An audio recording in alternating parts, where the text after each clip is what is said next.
durtlang far muna kan kaldona khuta tangkhoi kan tlan chawa ta hian lir thei ka in da hei tu man tlan chho thleng ngai lo ta hian thleng ma sapol chu kan ni ve angem o a thleng chu om to thoin ka ring kong ku thalo lo hon kan accident trap le nga la hei dian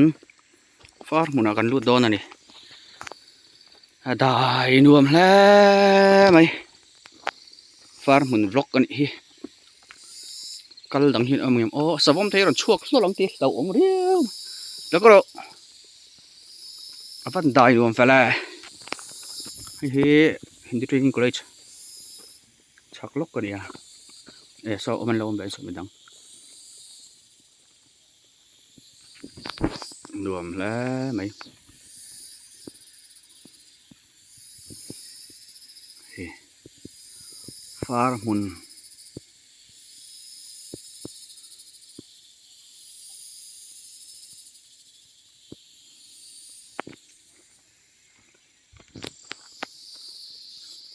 dai nuam hle mai nuam tak ani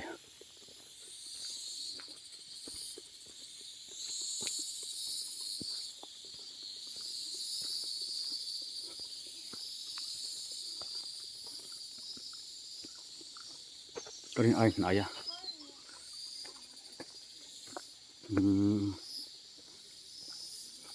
lắm dậu chưa rau bắc lò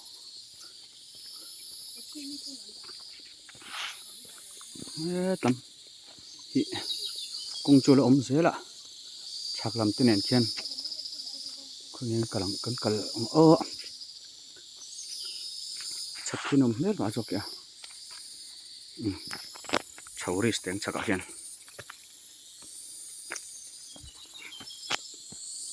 là thì sinh kia cả nó công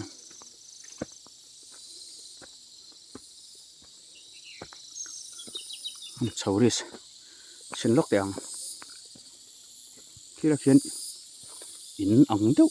cả ngủ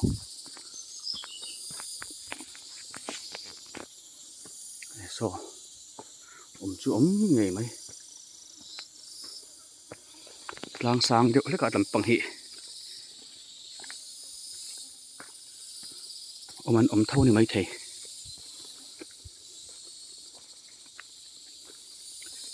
hạ thác về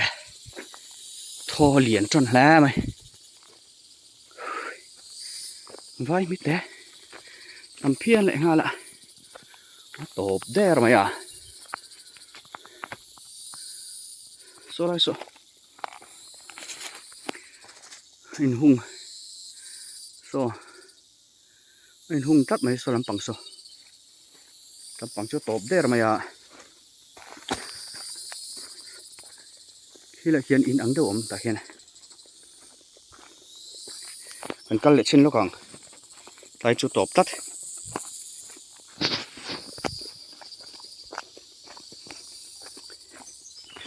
nuông chú nuông phiên nên ai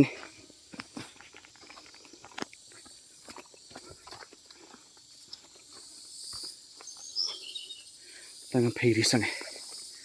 cũng đều ốm khi chú hạ thác này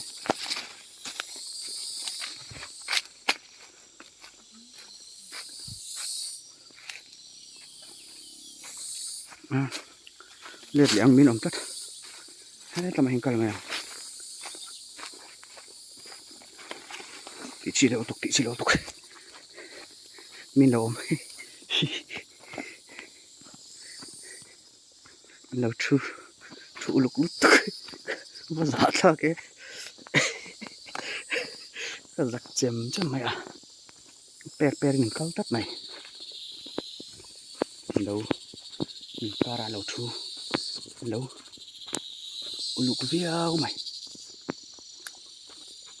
lên nan rem viao nị đòn hi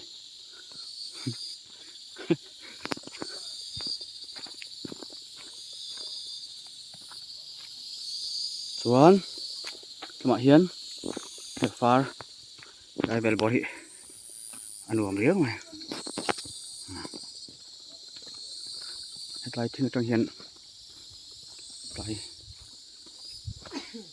tree party house trang hian na kual chen lo kang hui vẫn ruộng rệu về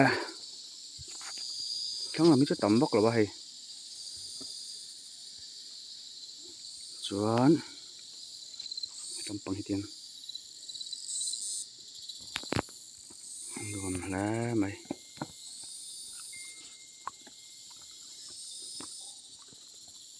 họ đâm vòng vòng mày cal về đụt tan chuan cal về nát chi tắc anh hi Reserve Hindi Training College đụt lang ikfai đụt lang Hindi Training College pel set ikfai khen ma si ding lama peng chau kha ni a asalo mai vai phim so lai mi to vai phim chang tur ta pon angla mun nuam khop mai khati chen kha ni te se kal ve du tan koron da lok ani chu